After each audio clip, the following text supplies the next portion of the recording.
Amen. Salamat po sa ating memory verses at maging sa ating mga testimonies. So we thank the Lord for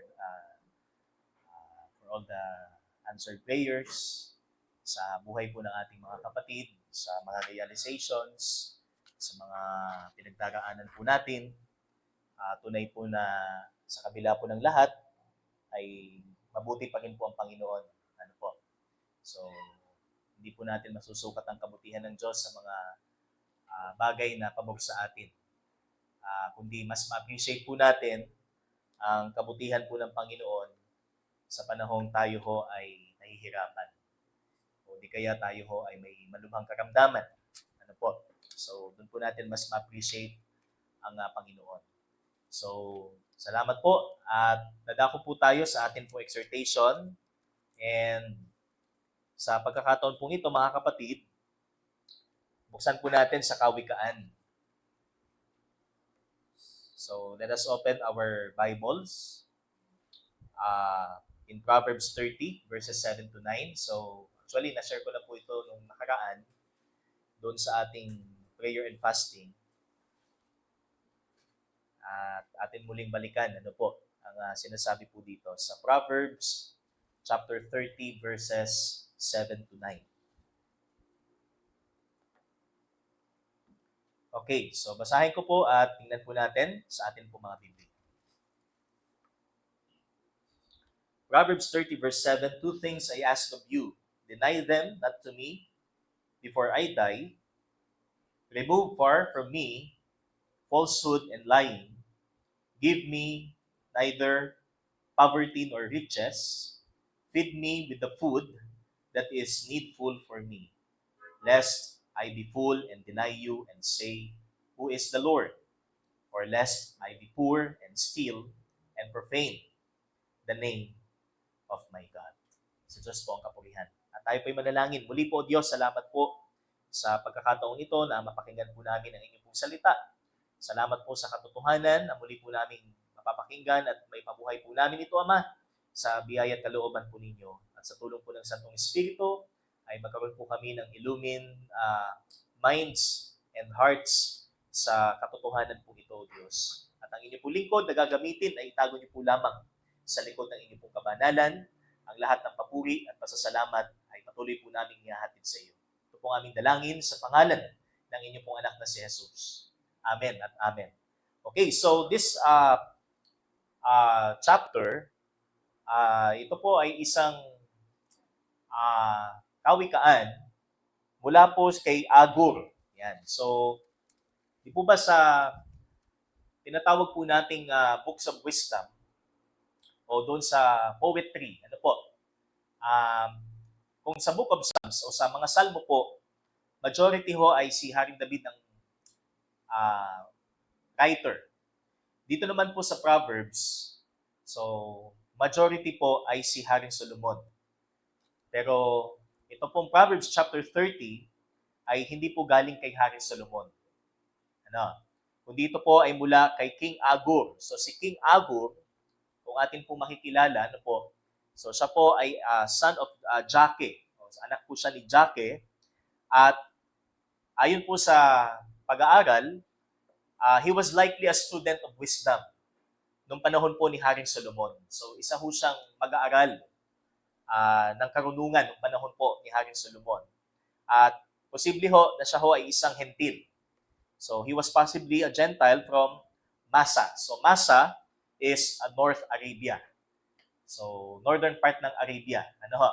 And ang pangalan pong Agur, ang ibig sabihin po ay collector or gatherer. So ibig sabihin, siya ho ay taga-kolekta. Yan, di po ba sa atin, may kanya-kanyang terminology when it comes sa collection. Ano ho? So, halimbawa, toy collector, ano pa? Yung mga collector ng mga ng mga yung halimbawa si Boss Toyo ba 'yon? Yan. Yung pinagbebentahan ng mga ng mga memorabilia o ng mga mamahaling bagay, So siya yung sasabi kung magkano, ano po. si Postoyo. Meron pa, yung tinatawag nating philatelist. Yan. So, siya ho ay collector ng mga stamps. Kung di po ako nagkakamali. So, ang tawag sa kanya ay philatelist. So, numismatist. Yan. Ang ibig sabihin po ay coin collector. Yan. Taga-kolekta ng mga sinaunang barya. Pero dito, si King Agur, hindi ho siya numismatist or hindi ho siya philatelist. Siya ho ay kolektor ng karunungan o ng words of wisdom mula sa Diyos. So, through King Solomon, makikita po natin. So, we know King Solomon, so nakilala ho siya sa karunungan. Karunungan na bigay ng Panginoon sa kanya kasi ito yung kanyang tanging hiling nung siya ho ay naging hari ng Israel. At pinagkalooban po siya ng Panginoon ng karunungan at dahil po dito siya ho ay naging bantog, siya ho ay naging pamosong hari. Pero dahil din po sa karunungan ito ay naging prideful si Haring Solomon. At sa kabila po nito ay nagkasala din po siya sa Panginoon. Pero sa kabila po ng lahat ng ito, makikita ho natin na sa buhay po ng isang tao, bagamat siya ho ay binigyan ng karunungan ng Diyos, wala ho siyang dapat ipagmalaki. Wala ho siyang dapat ipagmataas sa Panginoon. Sapagkat sa katauhan po ni King Agur, makikita po natin na bagamat siya ho ay student of wisdom at maaaring na-impluwensyahan po siya ni Haring Solomon, pero nakita ho natin yung kanyang panalangin. Nakita ho natin yung kanyang prayer request sa Panginoon na siya meron pa ring kahilingan para sa Diyos. So, kinikilala pa rin niya ang Panginoon bilang source ng kanyang karunungan at kinikilala niya ang Diyos bilang Diyos, na kung saan ay nag-akda ng kanyang buhay at Diyos na nagluklok sa kanya bilang hari. Kaya, dito makikita po natin, so, the key points doon po sa panalangin po ni King Agur. That's why this is the prayer of a true wisdom seeker. So ito yung panalangin ng isang tunay na humahanap ng karunungan. So siya yung tunay na humahanap ng karunungan buhat sa Panginoon. Hindi ang karunungan ho is just only you apply the things that you have learned from some people na hindi naman nakakilala sa Panginoon. But true wisdom starts with fear of the Lord, according to Proverbs, right? So the fear of the Lord is the beginning of wisdom. So ang panimula ng karunungan ay ang pagkatakot sa Panginoon. Sa madalit salita, meron tayong relasyon sa Panginoon. Meron tayong tunay na pagkakilala sa Panginoon. At hindi ho magaganap ang karunungan ito kung tayo ho ay walang pagkatakot sa Panginoon o wala tayong kaugnayan sa Panginoon. So here, what are the key points in King Agur's prayer? So, tingnan po natin muli, ang sabi po dito sa verse 7, dalawa lang ang kanyang kahilingan.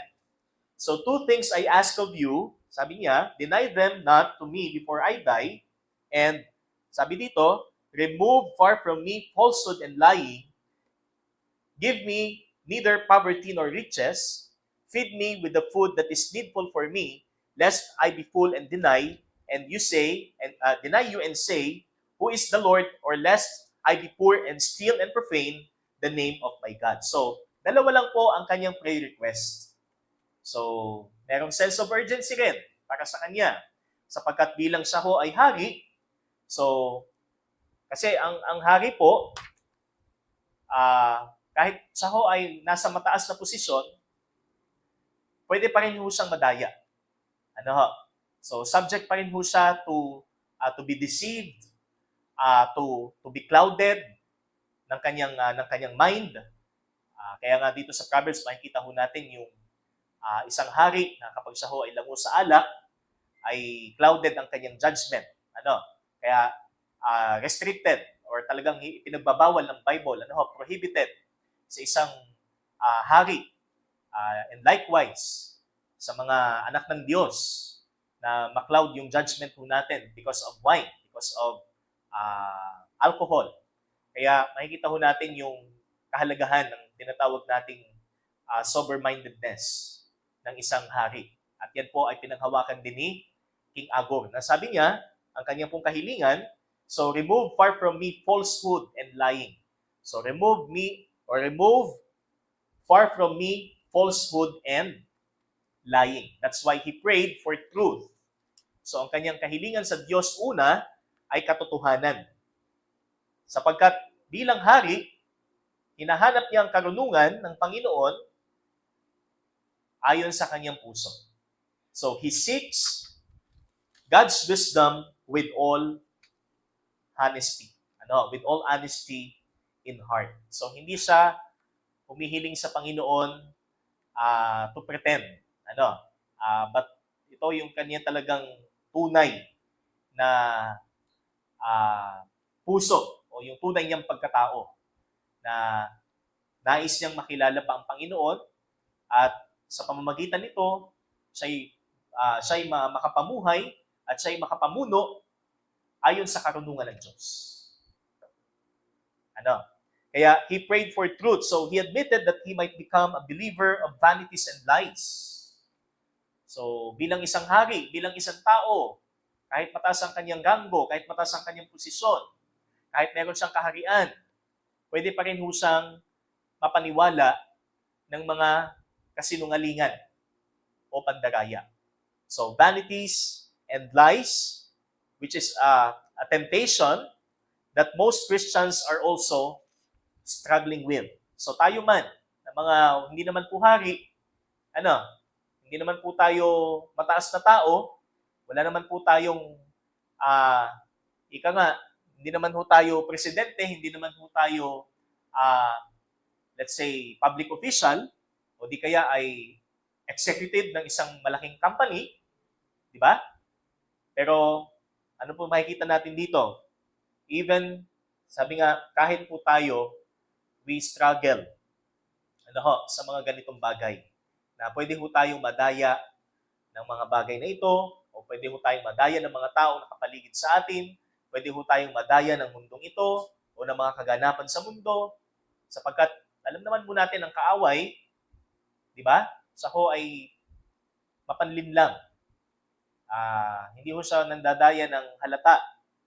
Sa atin, ano po, ang kanyang way kung paano ho niya dayain ang tao. Kaya, such prayer will help us to remove the floaters and specks that catch our attention and harm our spiritual eyes.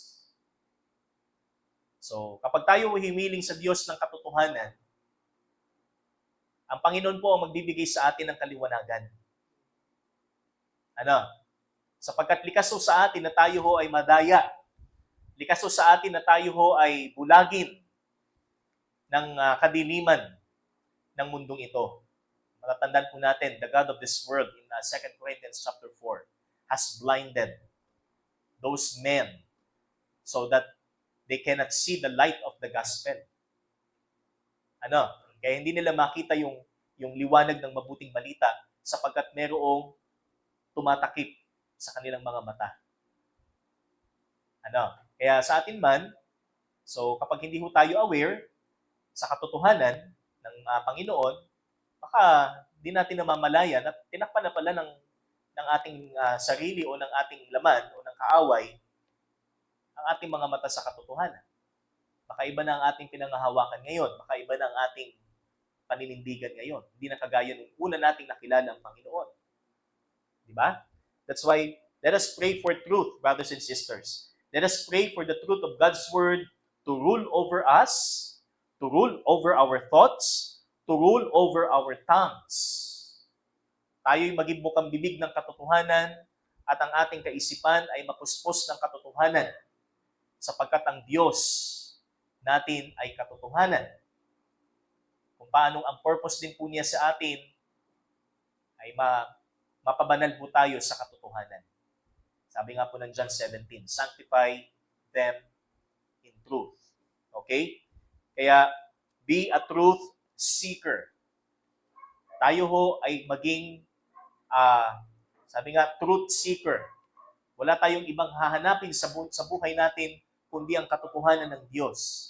Hindi ho ang panlilinlang ng kung sino mang taong nagsasabing totoo din ang kanilang ipinapangaral o totoo din ang kanilang sinasabi. Amen po ba, mga kapatid? So be a truth seeker, like King Agur. So he prayed for truth. Ano po? So ang kahilingan niya sa Diyos, puspusin niya ng katotohanan ng kanyang isip, ang kanyang puso, ang kanyang pananalita, ang kanyang buong pagkatao. Okay? So remember in Proverbs chapter 6, 16 to 19, so isa ho doon sa tinatawag nating detestable sins ay ang tinatawag po na lying tongue o isang mapanlinlang na dila o mapandayang dila. Kaya huwag sanang maging kasangkapan ng ating pananalita sa ikapapahamak ng ating kapwa, mananampalataya, o maging ng mga tao na wala pa sa Panginoon. Tayo ho ay maging spokesperson ng Panginoon. Ano po? At ang ating sasabihin sa kanila ay katotohanan lamang. Amen? So be a truth seeker, brothers and sisters. Let us pray for God's truth to rule over us, to permeate us sa ating mga buhay. And sa verse 8 din po makikita po natin, so pagpapatuloy po ng kanyang kahilingan sa Panginoon, so ano po sabi niya? Remove far from me falsehood and lying, give me neither poverty nor riches, but feed me with the food that is needful for me. So verses 8 to 9, makikita ho natin, ano po, ang bukod pa niyang kahilingan sa Diyos, Panginoon, wag mo naman po akong papaghirapin. At Panginoon, wag mo din naman akong payamanin. That's the very opposite of some people who pray to God na sila ho ay pasaganain sa kanilang buhay. Pero una sa lahat, ang kasaganaan ng buhat sa Diyos ay espiritual. Kaya kung tayo ho ay masagana na sa espiritual, ganito din ang magiging kahilingan natin sa Panginoon. So, ang isa pa nating hihilingin sa Diyos is a balanced life. Isang balansing pamumuhay. Hindi ho tayo hihiling sa Panginoon na sobrang yaman o sobrang hirap. Bagamat, nasa point po tayo ng buhay natin mahirap, but not to the point na talagang hirap na hirap. Amen, mga kapatid. Kasi kung halimbawa, tayo nakakilala sa Panginoon at ang purpose ng Panginoon sa atin ay papaghirapin ho tayo, ay wala na ho makakapunta ho dito sa church. Wala na ho makakapunta dito na ang kanyang katawan ay kumbaga fit para manalangin at sumamba sa Panginoon. Kasi ang Diyos ang nagsusustain po sa atin ng kalakasan. Kahit sometimes ay nalilipasan ho tayo, pero hindi naman ho talaga darating yung punto na gugutumin ho tayo ng Panginoon. He is our great provider. Ang Diyos ho natin ay dakila sa kanyang pagpapala. So, sa sustenance ng Panginoon. Kaya, also, he prayed for temperance. So, which means, balanse. Maging balanse lang yung buhay. So, he believed of the Lord's power to bless him sufficiently so as not for him to become anxious nor arrogant. Kasi nga, pag sobrang hirap ng buhay, so ang tendency ho natin, mabalisa. Kapag naman sobrang sagana naman ng buhay, ang tendency ho natin, yumabang. So, wag dun sa anxious at wag din dun sa arrogance. Kundi dun tayo sa gitna. Yung talagang design po ng Panginoon sa atin. So, to experience the sufficiency of the blessings of God. Kaya nga sabi ni Apostle Paul sa Philippians, I learned how to be abased and I learned how to be abound. Diba? Naranasan kong managana, naranasan ko ding maghirap. At ang katuwaan niya sa buhay niya ay hindi doon sa hirap o sa yaman, kundi si Kristo. Si Kristo ho ang kanyang kagalakan. Okay?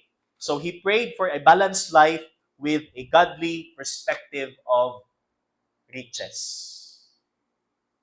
Kagaya po ng isa nating memory verse kanina, Huwag tayong mag-impok ng kayamanan sa lupa, sa halip, sa langit tayo mag-impok. Ano? So, it's a matter of temporal or eternal. Kung paano natin mas tinitingnan ang buhay o sino yung mas pinaprioritize natin. Ang Panginoon ba? So, let us invest for things which are eternal. So, hindi lang dun sa mga temporal. Bagamat hindi naman sinasabi ng Biblia na huwag kayong mag-impok sa ng pera. Hindi naman ganon.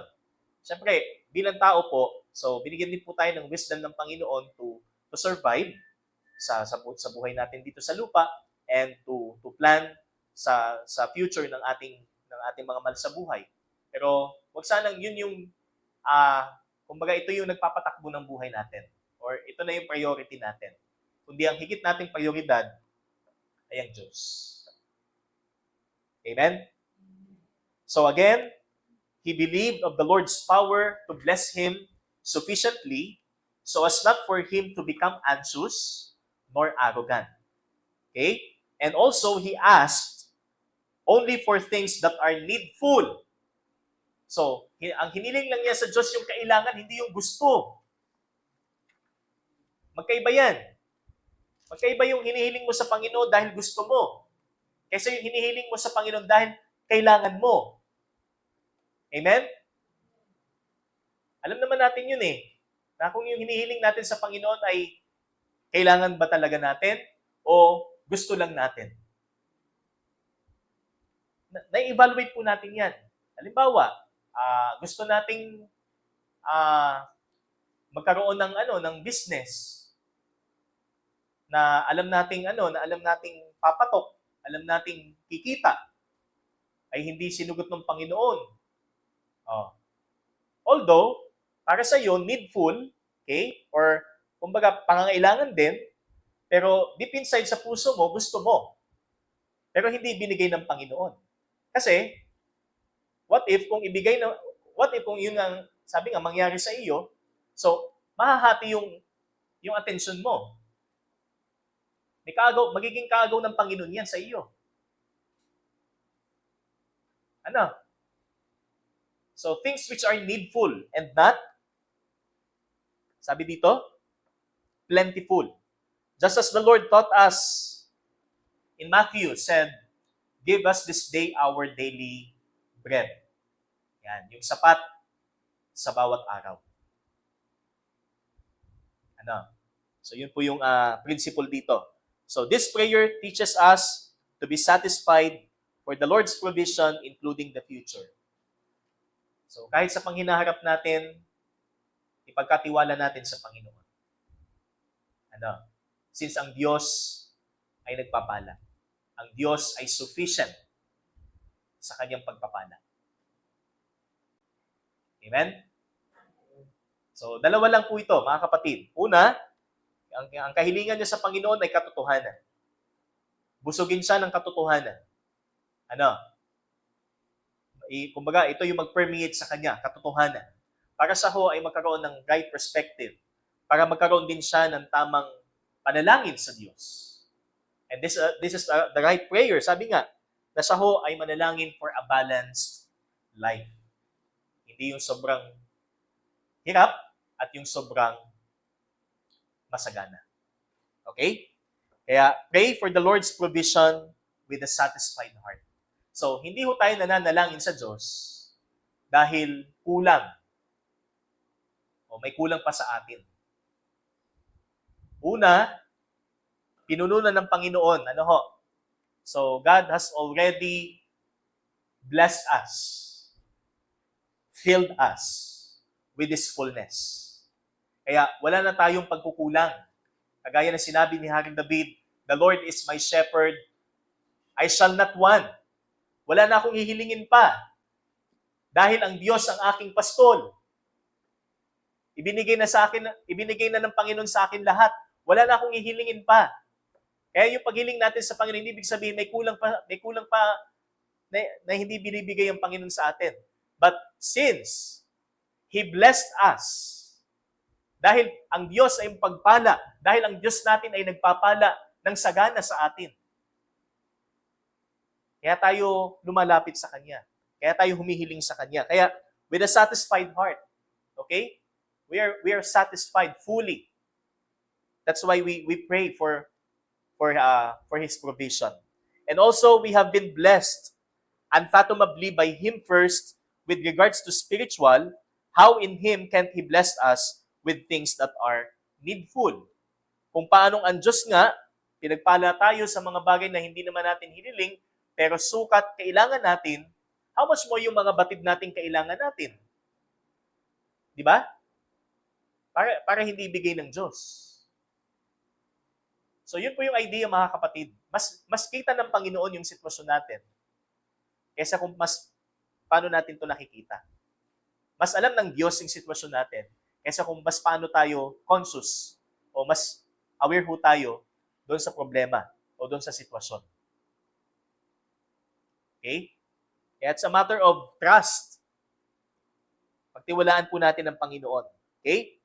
So, these are the two prayers or two prayer requests ng isang hari na kung saan ay siya'y humahanap ng karunungan. Una, siya'y humihiling sa katotohanan. At ikalawa, siya'y humihiling para sa kasapatan.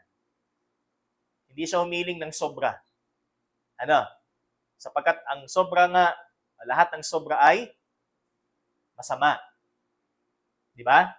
Kaya, sabi niya, kung ano lang po ang kailangan ko, Panginoon, kayo po ang magkaloob sa akin. Hindi yung gusto ko o yung sa tingin ko mas magiging masagana pa ang buhay o mas magiging masaya ako sa piling mo. So, hindi ganon. Kundi kung ano lang yung bagay na kailangan. Okay? So, that's why to conclude this, okay, for our conclusion, a prayer that seeks godly wisdom, seeks His truth to rule over him, and His provision to teach his heart with satisfaction. O ang panalangin na humahanap ng karunungan ay humahanap sa katotohanan na siya'y pangunahan nito. So, he seek the truth of God to rule over him and the provision of God to teach him. Para turuan siya na magkaroon ng satisfaction. O maging panatag siya sa kung anong meron siya. Dahil ang Diyos natin, sufficient. Sabi nga, my grace is sufficient for you. Sapat ang aking biyaya sa iyo. Kaya hindi ibig sabihin, nahihirapan ho tayo, nasa krisis ho tayo, hindi sapat ang biyaya ng Diyos. Kundi mas nahahayag ang kasapatan ng biyaya ng Diyos sa panahong tayo ho ay nasa krisis. At hindi rin ho nais ng Panginoon na tayo ay mabuhay sa sobrang masagana. Kasi bilang tao, wala na tayong pakialam sa Kanya. Hindi na natin siya kailangan. Kaya ito yung wisdom na sinasabi po ng banal na kasulatan. So, in-exemplify po sa atin ni King Agur na ang hilingin natin sa Panginoon ay katotohanan at ang Kanyang kasapatan. Amen po ba, mga kapatid? So, very short, but this is very impactful, para po sa atin. Sapagkat tayo man ay hindi natin may tatanggi, nakakapanalangin ho tayo na hindi tama sa Panginoon. Kahit let's say, devoted tayo sa prayer, pero meron pa rin pagkakataon po na hindi tama ang ating panalangin sa Panginoon. Kaya ito ho yung tinatawag nating wisdom-seeking prayer. Umiling tayo ng karunungan sa pamamagitan ng paghahanap ng katotohanan at pagtitiwala sa pagpapala ng Panginoon. Tayo po'y manalangin. O Diyos, salamat po sa iyong salita. Salamat po sa katotohanan na kung saan ikaw ay Diyos na nagpapala ng sapat sa amin pong mga buhay, kung kaya't kami ay tunay na nagagalak, Panginoon, sa iyo pong biyayang ito.